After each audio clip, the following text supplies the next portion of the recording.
डिसेंबर 198ला महसूल गावाचा दर्जा दिला.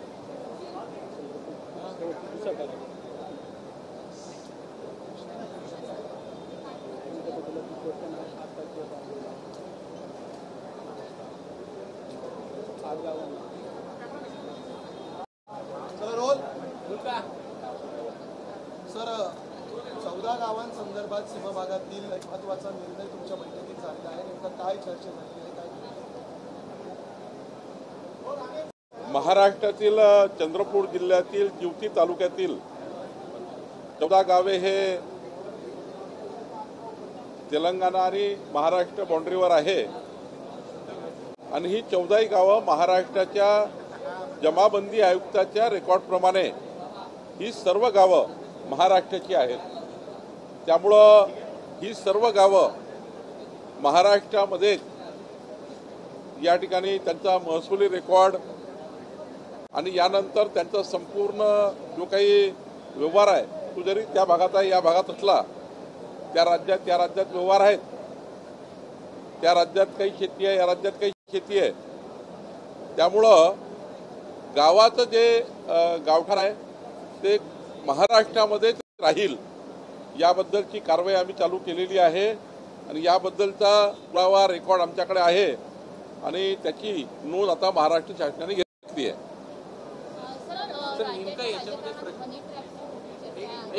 त्याच्यामध्ये प्रश्न असा की त्या गावांमध्ये मतदार असेल किंवा दोन्हीकडे त्यांना मतदान काय करू शकतात आहे? 100% महाराष्ट्राचे मतदार आहेत. 14 गावातले नागरिक आणि महाराष्ट्रातच मतदान करतील. ग्रामपंचायती, जिल्हा परिषद, पंचायत समित्या, स्थानिक स्वराज्य संस्था निवडणुकीमध्ये सुद्धा त्या ग्रामपंचायतचा त्या ठिकाणी ज्या आहेत त्या महाराष्ट्राचाच भाग राहणार आहे. त्यामुळे यामध्ये काही कन्फ्युजन नाही.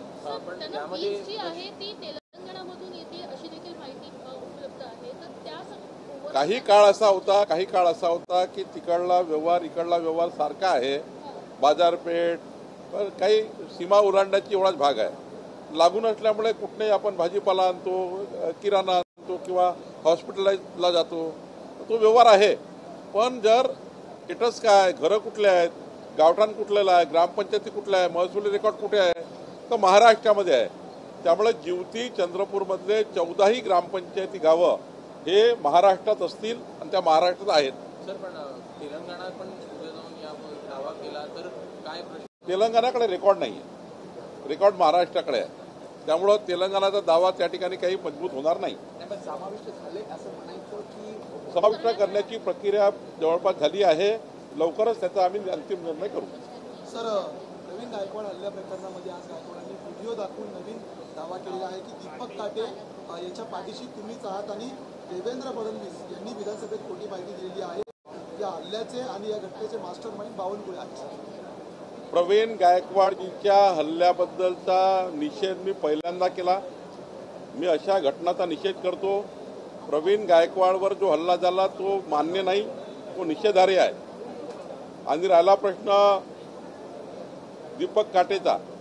दीपक काटेच्या पक्षप्रवेशाला जेव्हा मी गेलो होतो 2.5 वर्षापूर्वी, त्यावेळी दीपक काटेबद्दल मी बोललो का हा चांगलं काम करेल, या ठिकाणी त्यांच्या पाठीशी आम्ही सर्व लोक आहोत.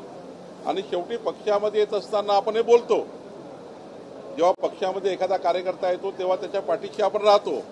पण अशा कार्यकर्त्यांनी, दीपक काटेंनी प्रवीण गायकवाड सारख्या कार्यकर्त्यावर त्या ठिकाणी हल्ला करणे विचाराची लढाई राहू शकतं, पण आपले संस्कार संस्कृती ही कधी अशा भ्याड हल्ल्याला साथ देत नाही. भारतीय जनता पार्टीचं समर्थन प्रवीण गायकवाडच्या हल्ल्याला नाही. महाराष्ट्र सरकारच्या कुठल्याही व्यक्तीचं आणि कुठल्याही आमदार खासदारांचं समर्थन या हल्ल्याला नाही. शेवटी त्याच्यावर कारवाई झाली पाहिजे. दीपक काटेवर कारवाई झाली पाहिजे. नियमाप्रमाणे सर्व कारवाई केली पाहिजे. हे पोलिसांना या ठिकाणी ऑलरेडी त्या ठिकाणी पोलिसांनी कारवाई केली आहे. अजून जी काही कारवाई करायची ते पोलीस करतील, पण अशा हल्ल्याला समर्थन नाही. या राज्यातल्या कुठल्याही व्यक्तीला तुम्ही विचाराने लढाई लढू शकता, कुणावर हल्ला करून तुम्ही लढाई लढण्याचा प्रयत्न करू नका. त्यामुळे दीपक काटेंनी केलेलं कृत्य चुकीचं आहे, त्याला समर्थन नाही. आणि 2.5 वर्षापूर्वी मी त्या कार्यक्रमात गेलो होतो. दीपक काटे मला 2-3दा भेटले होते, ते पुष्पगुच्छ घेऊन आले, पुष्पगुच्छ मी घेतले. त्यामुळं दीपक काटेच्या कुठल्याही वाईट कृत्याला आमचं समर्थन नाही. सर, पण दीपक काटे प्रकरणामध्ये गायकवाडांचं असं म्हणणं आहे की मराठामध्ये वाद लावण्यासाठी तुमचा हा डाव आहे. एवढंच नाही तर माजी गृहमंत्री जे होते अनिल देशमुख यांना सुद्धा जेलमध्ये टाकण्याचं काम केलं, त्याच्यामध्ये पण मास्टर माइंड म्हणून बावनकुळेंचंच नाव होतं. अनिल देशमुखाला विचारा, ते कधी असे बोलतात का? अनिल देशमुख कधी असे आरोप करतात का माझ्यावर? एक तर अनिल देशमुखला विचारा. राहिला प्रश्न समाजामध्ये तेढ निर्माण करण्याचा, तो आमचा धंदा नाही आहे. चंद्रशेखर बावनकुळे कधी जातीपायीचं समाजाचं राजकारण करणारा कार्यकर्ता नाही आहे आणि असे मास्टर माइंड वगैरे आमच्या डोक्यात नाही आहे कधी. आम्ही संस्कार संस्कृतीने काम करणारे कार्यकर्ते आहोत आणि त्यामुळं मी आधीच सांगितलं, अशा घटनांचा आम्ही निषेध करतो आहे.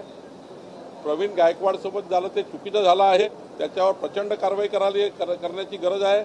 आणि त्यामुळं असं जर कोणी माझ्याबद्दल म्हणत असेल, त्यांना त्यांचा लखलाभ आहे, त्यांचा विचार त्यांना लखलाभ आहे. आम्ही विचाराची लढाई लढणार लोक आहोत, आम्ही रस्त्यावरची लढाई लढणार लोक नाही आहोत. आणि त्यामुळं मला असं वाटतं, ज्यांनी हा समज करून घेतला आहे त्यांनी माझ्या त्या ठिकाणी आतापर्यंतच्या जे माझं त्या ठिकाणी इमेज आहे त्या इमेजचा विचार करून बोलावं. सर, हनी ट्रॅपचा मुद्दा राज्यात चर्चेत आहे. नाना पटोलेंनी विधानसभेमध्ये सुद्धा हा मुद्दा उपस्थित केलेला आहे.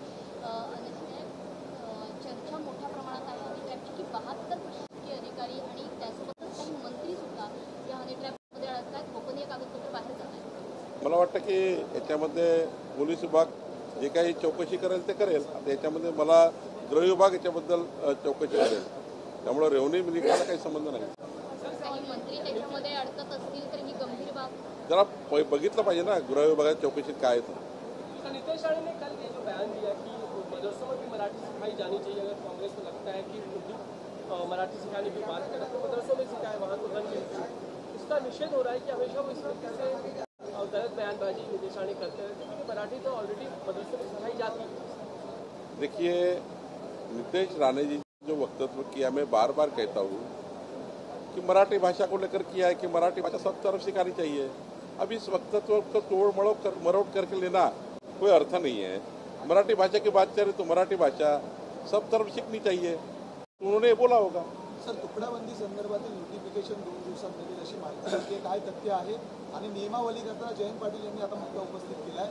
पुण्यामधील जी आता हद्दवाढ होते त्याच्यामध्ये अनेक गावं आहेत, अनेक इमारती आहेत, त्याच्यामध्ये इमारती उभ्या आहेत 1 गुंठ्यावरती, त्यांचा सुद्धा समावेश आणि त्यांना सुद्धा शिथिलता मिळणार काय? मी आधीच सांगितलं की अधिवेशन संपण्यापूर्वी तुकडेबंदी कायदा निरस्त करण्याबद्दलचं एक नोटिफिकेशन येईल.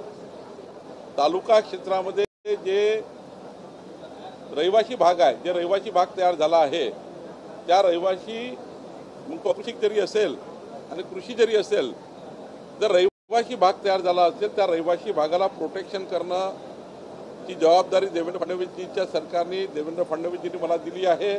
त्यामुळं आम्ही नियमावली करताना चांगली नियमावली करतो आहे आणि आपल्याला आश्वस्त करतो या महाराष्ट्रात ज्यांनी घरं बांधलेले आहेत, ज्यांनी प्लॉट घेतलेला आहे, त्या सर्व घरांना प्लॉटना कायदेशीर करून देण्याकरता तुकडेबंदी कायदा हा निरस्त करून अजून त्या ठिकाणी मधात कोणी दलाल हे दलाली करणार नाही आणि थेट त्या ठिकाणी शेतकऱ्यांना आणि शेतमजुरांना या तुकडेबंदी कायद्याचा त्या ठिकाणी तुकडेबंदी कायद्यांनी आपल्याला त्याचे घर कायदेशीर करता आले पाहिजे, याकरता सरकार कारवाई करणार आहे. PMRDA, NMRDA, MMRDA या सर्व रिजनमध्ये तुकडेबंदी कायदा हा निरस्त होणार आहे. सर, दूसरा आज विरोधी पक्ष जो है खड़े के जिस तरीके से आंदोलन कर रहा था, बनियान पहन रखी थी, तौलिया लपेट रखा था, सरकार की जो कह रही है कि बनियान गैंग है, ये महाराष्ट्र में लुटने का काम कर रहे हैं, महाराष्ट्र में ऐसी गैंग हुआ करती है, वही काम सरकार के लोग कर रहे हैं, बदनामी हो रही है. देखिए, जो घटनाएं हुई है उसके बारे में इससे पहले हमने कहा गया है, जवाबदार लोगों को जवाबदारी से रहना चाहिए. हम सारे लोग जवाबदार है, तो निश्चित रूप से उनका काम था आंदोलन करने का, हमारा काम है अच्छे से जो हमारे जवाबदारी मिली है इस महाराष्ट्र के संस्कार और संस्कृति की और सरकार में काम करने की, सरकार करके 14 करोड़ जनता को न्याय दिलाने का हमारा काम है. कोई भी घटना ऐसी सरकार के विधायकों या मंत्रियों के माध्यम से ना हो, तो जनता के मन में ठेस पहुँचे, और समाज में हमारा नाम खराब हो, ऐसी कोई भी घटना हमारे सरकार के प्रतिनिधि से ना हो, ये हम इसके लिए काम करें। राज ठाकरे सर एक बात कहते हैं,